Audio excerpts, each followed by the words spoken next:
Jesus. Aleluia, aleluia.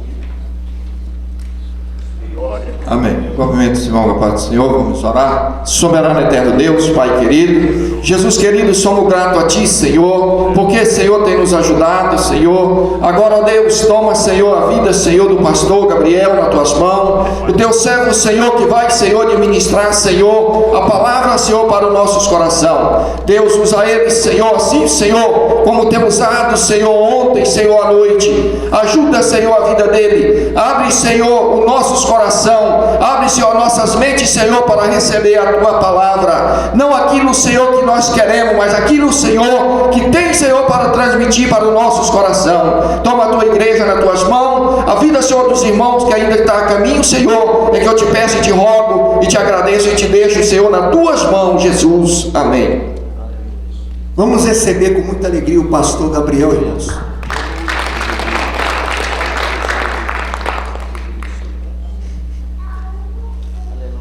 A graça e a paz do Senhor Jesus seja com esta igreja, amém? Deus abençoe a sua vida. É uma alegria muito grande poder estar aqui. Você pode se assentar.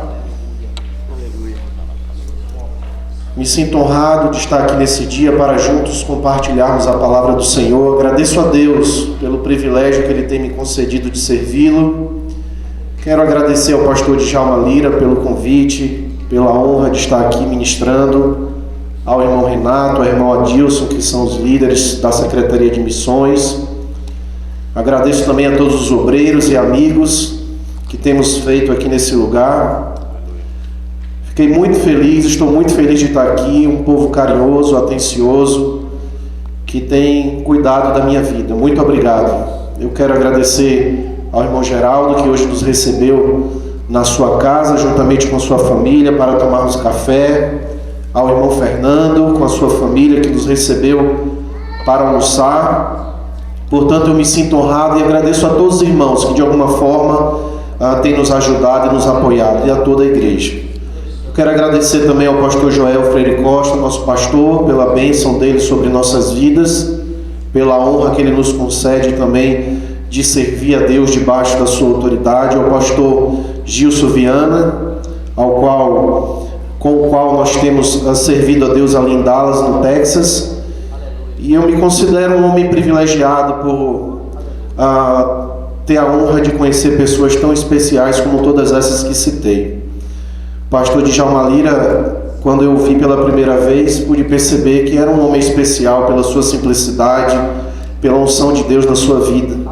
E eu quero dizer que o Senhor é um exemplo para mim. Eu lhe admiro, sei que Deus tem ainda muitas grandes coisas para fazer na sua vida e através da sua vida. Glória a Deus pela sua obra neste lugar e que Deus continue lhe fortalecendo, lhe sustentando e o Espírito Santo dando-lhe a direção que o Senhor precisa para fazer a obra dele. Portanto, irmãos, muito obrigado a todos, de verdade, com muito carinho eu quero agradecer a todos vocês. Abra sua Bíblia no Evangelho de Marcos,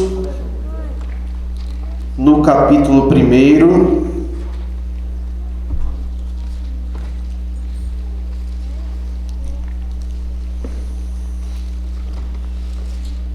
Versículo 40 e 41. Se você puder, fique de pé para a leitura da palavra de Deus. Aproveito também, enquanto você localiza a passagem, para agradecer a minha esposa Ivana, a minha filha Ana Vitória, ao meu filho Daniel, que têm sido bênçãos para a minha vida, minha família, que eu amo muito, e que tem renunciado a muitas coisas para servir a Deus junto comigo. Eu agradeço demais. Eu sei que agora eles estão nos assistindo ao vivo pela internet. Quero agradecer os irmãos do Brasil, também de Dallas e de outros lugares que estão junto conosco nesta tarde para adorar e glorificar o nome do Senhor também através dessa transmissão via internet. Obrigado, irmão Ney, por nos permitir também servir a Deus dessa forma.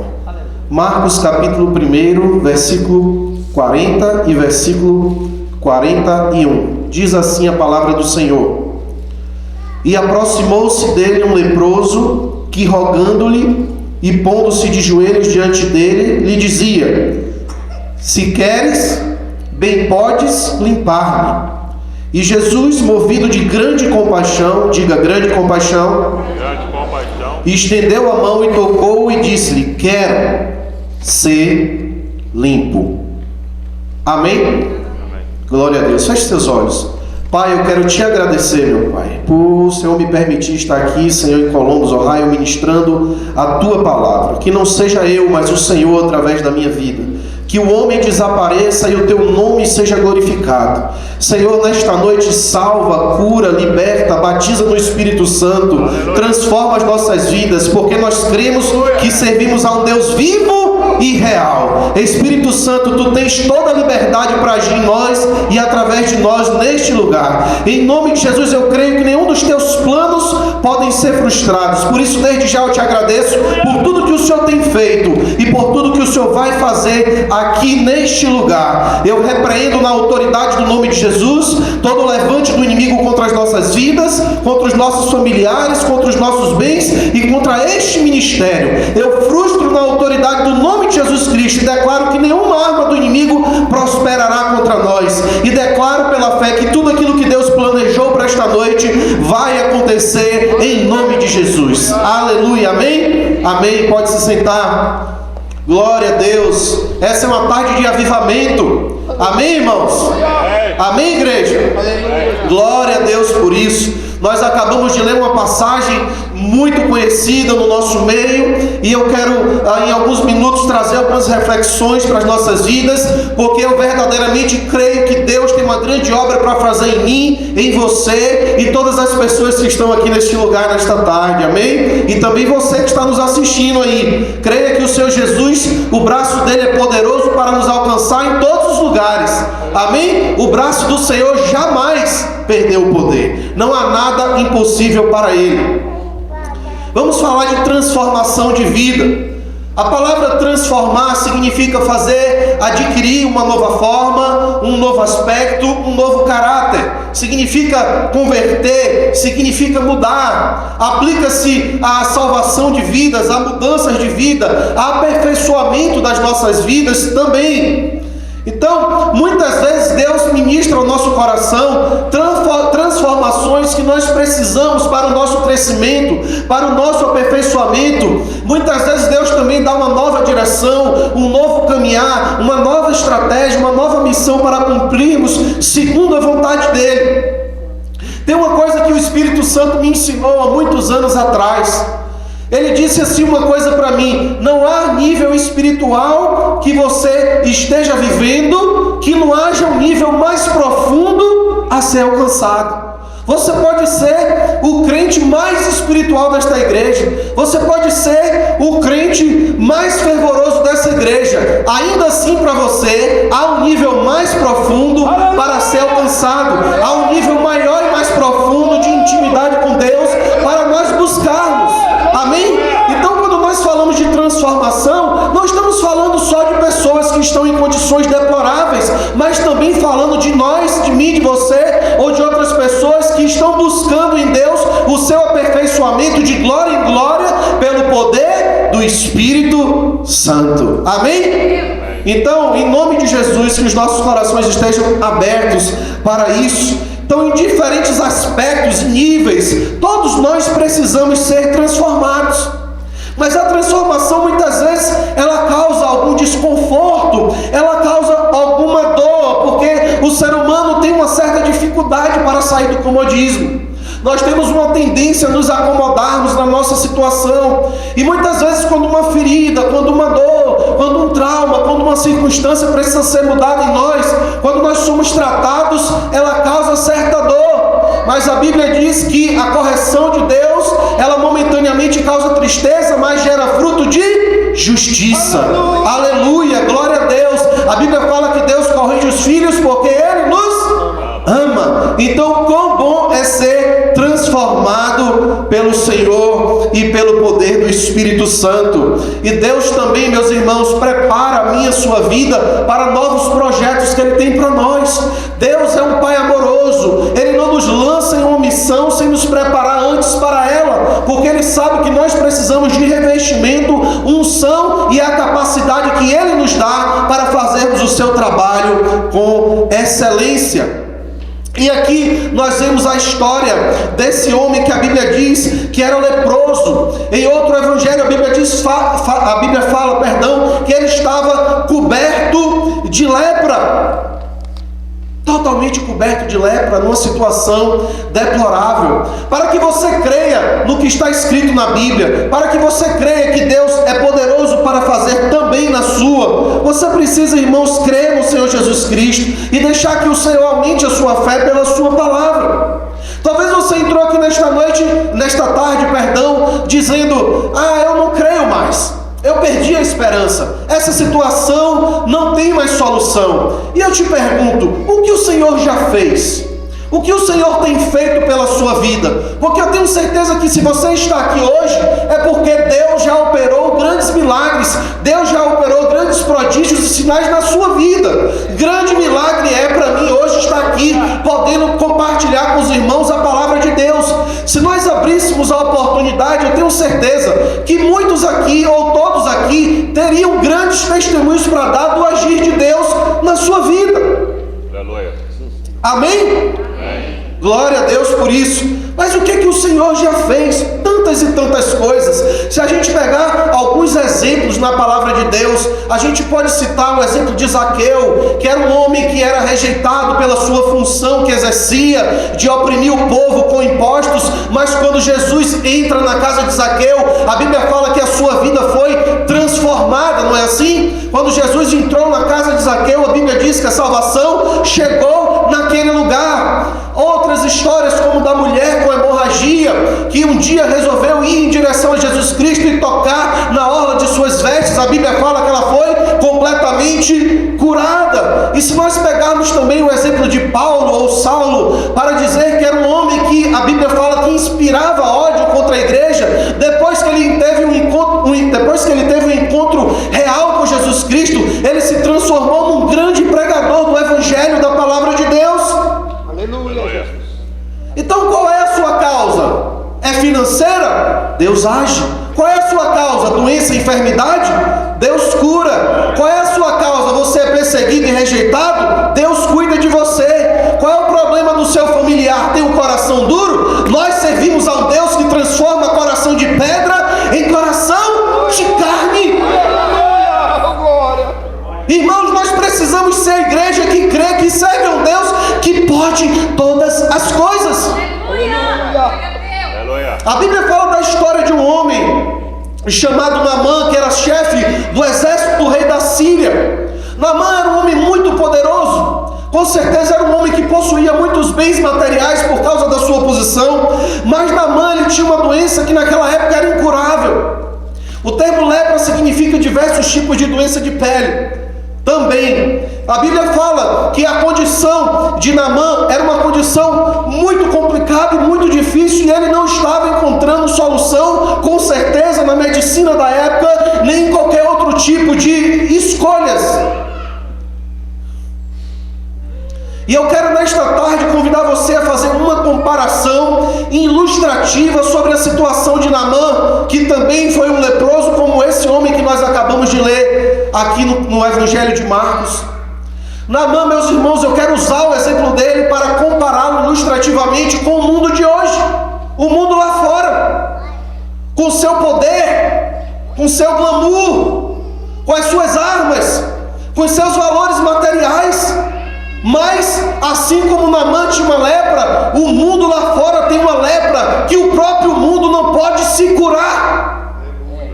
O mundo lá fora, com todo o seu glamour, imagens e poderes, e todos esses valores que a humanidade dá às coisas materiais, com tudo que ele tem, ele não pode curar-se a si mesmo da lepra que há nele. E muitas pessoas estão entrando na igreja com essa lepra, e estão entrando no lugar certo, porque a igreja precisa ser o instrumento de Deus na face da terra, para levar a pregação do Evangelho, para levar a cura, a salvação, o milagre, o batismo do Espírito Santo e tudo aquilo que Deus tem para as nossas vidas. Há uma lepra no mundo hoje que ele não pode curar por si mesmo. Doenças no corpo, problemas no físico,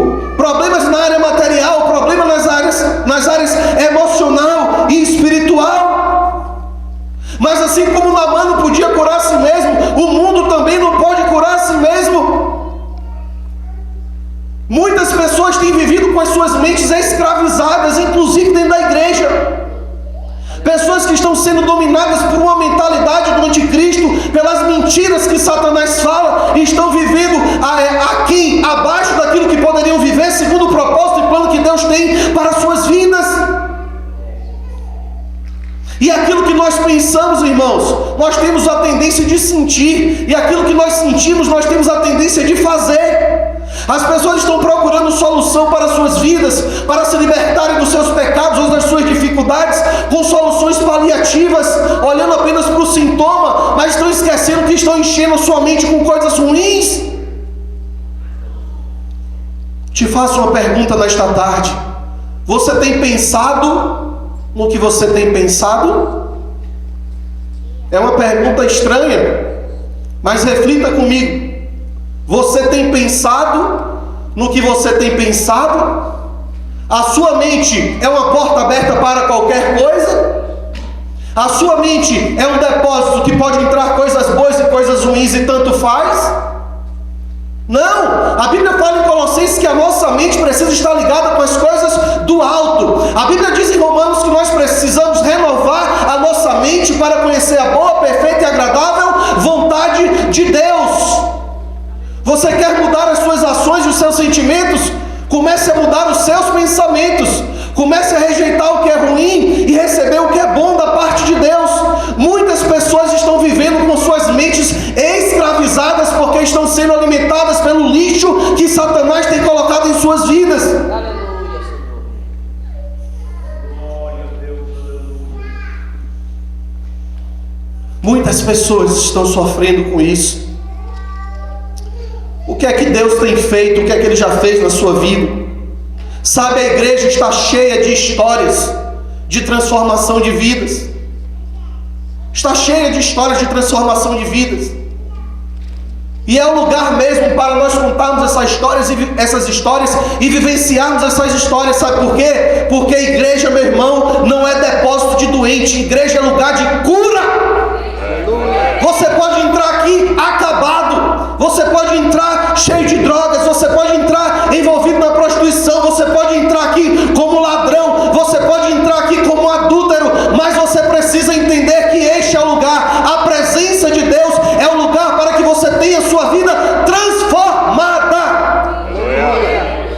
Então não adianta esconder as feridas, não adianta esconder os pecados, porque aquilo que o homem não vê, aquilo que o pastor não vê, aquilo que o seu líder não vê, o Espírito Santo de Deus vê. Então esse é o lugar de transformação, esse é o lugar de cura, este é o lugar de libertação. E quando eu falo isso, eu não estou falando só desse lugar físico, mas eu estou falando da presença de Deus, que você pode dobrar os seus joelhos no seu quarto, você pode falar com Ele no seu carro, aonde você estiver, a presença de Deus pode se manifestar para libertar você, para transformar a sua vida e mudar a sua história. Aleluia, Jesus. Bendito Deus.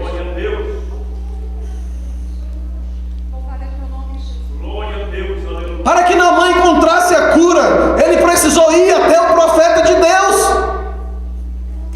Interessante que naquela história havia uma escrava, uma menina, que trabalhava ali no meio daquele povo inimigo como escrava.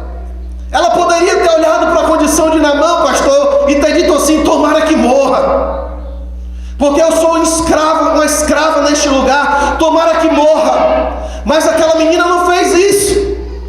Ela falou do profeta, ela falou da palavra de Deus, ela indicou para aquele homem um caminho para que ele encontrasse a cura. Preste atenção aqui, preste atenção aqui. Ela mostrou para ele um caminho para que ele encontrasse a cura. Olha só, ela tinha todas as razões para deixar ele morrer. Ela tinha todas as razões para desejar a morte dele, mas ela teve compaixão dele. É isso que nós precisamos ser como igreja. Pessoas que têm compaixão dos necessitados. Ah, eu não vou fazer não, porque esse vizinho meu é muito problemático. Ah, eu não vou orar por esse chefe não, porque esse chefe, ele é muito severo. Ah, eu não vou ajudar fulana não, porque fulana é uma pessoa inconveniente. Esse não é o nosso papel. O nosso papel é amar incondicionalmente, assim como Deus nos ama incondicionalmente. E Naamã, para encontrar a cura, ele não encontrou a cura na sua riqueza, ele não encontrou a cura nos seus bens, ele precisou ir até o profeta e fazer o que o profeta tinha mandado. Se você quer encontrar a cura, se você quer o milagre, não adianta você procurar por caminhos diversos, não adianta você procurar das maneiras escusas e erradas. Só há um caminho para que você encontre o milagre na sua vida, é através da palavra de Deus. Aleluia.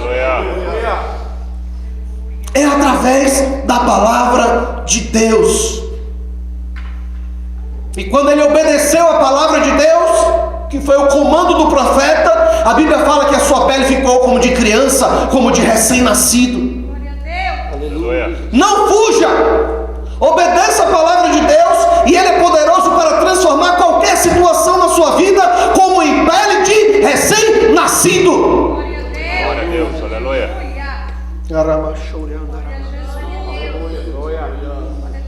A lepra, meus irmãos, era terrível, ainda é uma doença terrível, provoca invalidez, lesões, os nervos são afetados e a pele também é degenerada, há uma perda de sensibilidade, as pessoas são afastadas do convívio social por causa desta doença.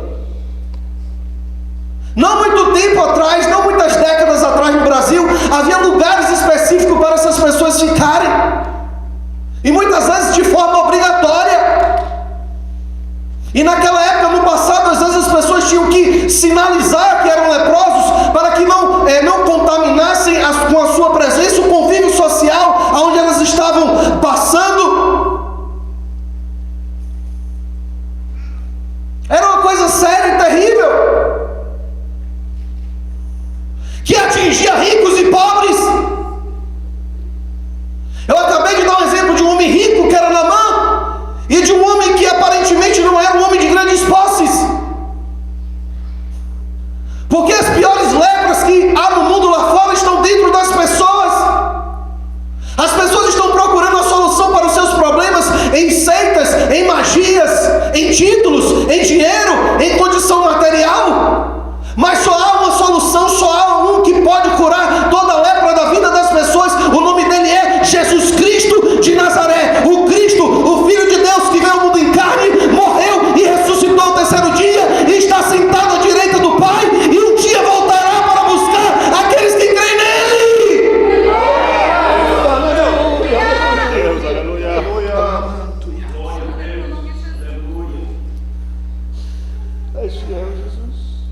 Se você quer o milagre de Deus na sua vida, a história desse leproso ensina alguns passos muito importantes para isso. A Bíblia fala que aproximou-se de Jesus um leproso.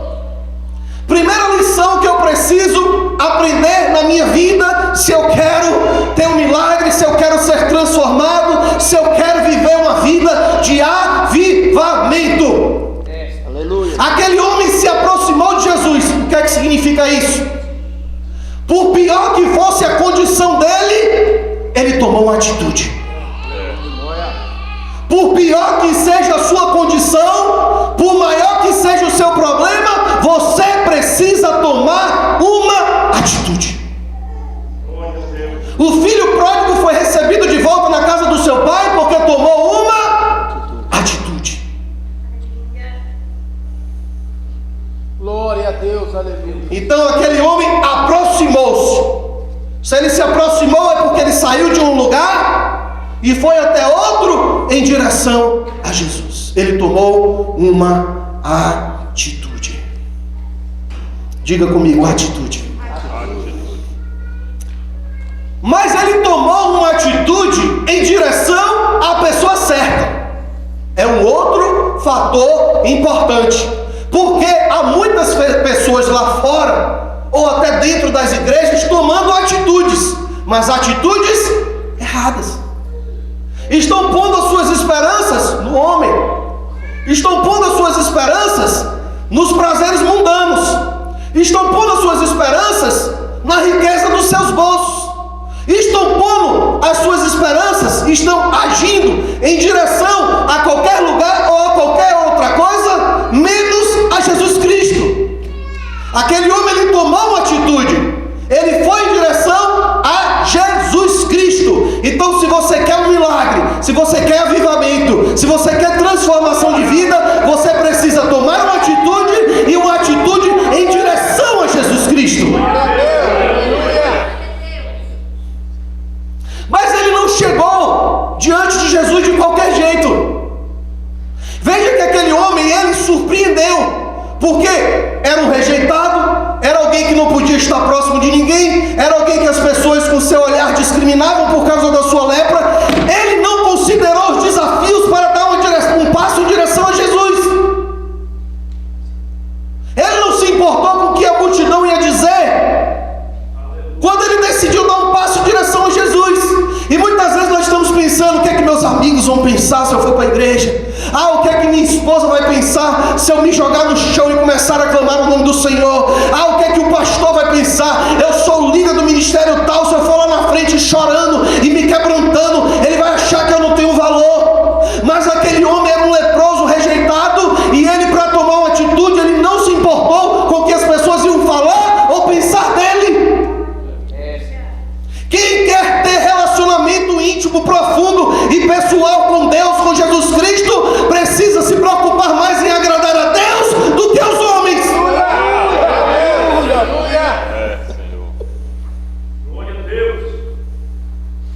Quem quer servir a Deus nesta terra precisa estar mais preocupado em agradar a Ele do que a homens. E muitas pessoas acham, porque são tão ativos no ministério, que isso é o mais importante. Mas eu quero dizer para você nesta tarde que ministério não é relacionamento com Deus. Ministério é consequência de um relacionamento com Deus. Se não há relacionamento com Deus, pode ser qualquer outra coisa, menos ministério. Porque ministério é aquilo que Deus manda eu fazer, e eu só posso saber o que Deus manda eu fazer se eu tiver comunhão com Ele. Aleluia. Então aquele homem, ele não ficou inerte, ele não ficou parado, ele se aproximou, e se aproximou da pessoa certa, mas ele se aproximou também da forma certa. A Bíblia diz que ele rogou e se pôs de joelhos. A Bíblia fala que Deus não resiste a um coração contrito e quebrantado. Glória a Deus. Eu tenho uma grande admiração pelo salmista, pelo rei Davi, porque ele não era um homem perfeito, ele era um homem que cometia falhas, mas tinha uma coisa na vida de Davi que marca a minha vida: ele era um homem de coração contrito e quebrantado. Quando ele errava, quando ele pecava, ele se prostrava e pedia perdão a Deus, para que Deus restaurasse a sua vida.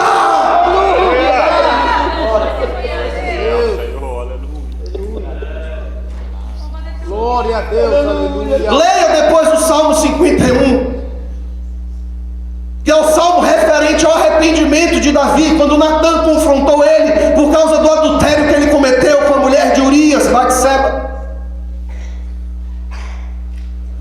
Irmãos, a Bíblia diz que Deus resiste aos orgulhosos, mas concede graça aos humildes. Glória a Deus, aleluia. Chega de ficar se preocupando com a aparência, porque a aparência não vai levar ninguém para o céu. Chega de ficar só se preocupando com riquezas, porque a Bíblia fala em Provérbios que a riqueza em nada servirá no dia do juízo. Eu não estou falando para você não trabalhar, para você não estudar, não. Eu sou um grande incentivador, principalmente dos jovens. Trabalhe, estude, seja o melhor na sua área, faça com excelência, não para pisar nas pessoas, mas para que o nome do Senhor Jesus seja glorificado através da sua vida. Mas você tem que colocar Deus em primeiro lugar sempre. Deus tem que estar em primeiro lugar sempre na sua vida. Tudo que você é e tudo que você tem precisa estar à disposição do Senhor. Glória a Deus. Então aquele homem, a Bíblia fala que, rogando-lhe, pondo-se de joelhos diante dele, começa a clamar a Jesus. Ele correu o risco, pastor, de ser enxotado. Ele correu o risco de ser rejeitado.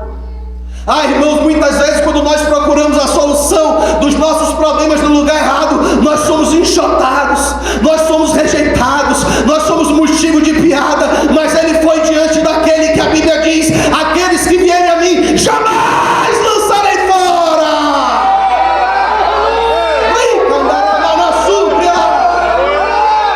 Ei, igreja, acorde hoje, nós servimos a um Deus vivo.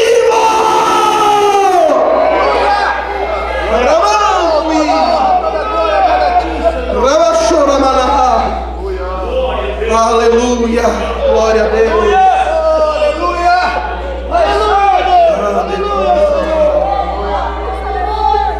Ele vira para Jesus e diz: se queres, pode limpar-me, se queres, pode purificar-me. A postura dele foi a postura de alguém humilde, a postura de alguém necessitado, a postura de alguém que se dobra diante de outro, reconhecendo que ele é Deus e pode fazer tudo pela vida dele. Hoje muitas vezes encontramos pessoas que vão à presença de Deus para determinar as coisas. Ei Deus, tu tens que fazer assim. Ei Deus, se tu não fizer do meu jeito eu não vou. Deus, se o louvor não for assim, se o pregador não for assim, Deus, se minha casa não for assim, eu não faço, eu não te sirvo, eu só vou à frente depois que tu me der isso. A autoridade que Deus concedeu à igreja não foi para determinar coisas para ele, mas sim para vencer o maligno, porque a Bíblia diz que as portas do inferno não prevalecerão contra a igreja, contra o inimigo. Sim, nós devemos lutar, mas a Deus não se determina nada, porque ele é Senhor. Poderia o barro dizer alguma coisa ao oleiro? Poderia o barro questionar alguma coisa ao oleiro? Mas aquele homem, ele se prostra. Esse ato de se prostrar e se ajoelhar de adoração, em outras palavras, dizendo assim: eu não posso fazer nada por mim, mas tu podes. Ele reconheceu a grandeza de Deus, ele reconheceu o poder de Jesus Cristo. Aleluia. Glória a Deus. Se você quer algo da parte de Deus, deixe seu orgulho de lado, deixe a soberba de lado. Aleluia, Senhor. Glória ao teu nome santo. Glória a Deus. Aleluia. E a Bíblia diz: Jesus, movido de grande compaixão. Eu amo essa palavra, compaixão. A capacidade ou a disponibilidade de olhar para o próximo, ver a sua necessidade, sentir aquilo, se colocar no lugar da pessoa e fazer algo para mudar aquilo. Deus nos dá compaixão. Jesus, movido de grande compaixão. O que é que significa isso? Jesus, ele vinha caminhando, ele olhou para aquele homem, ele entendeu o problema daquele homem, ele sentiu o problema daquele homem, mas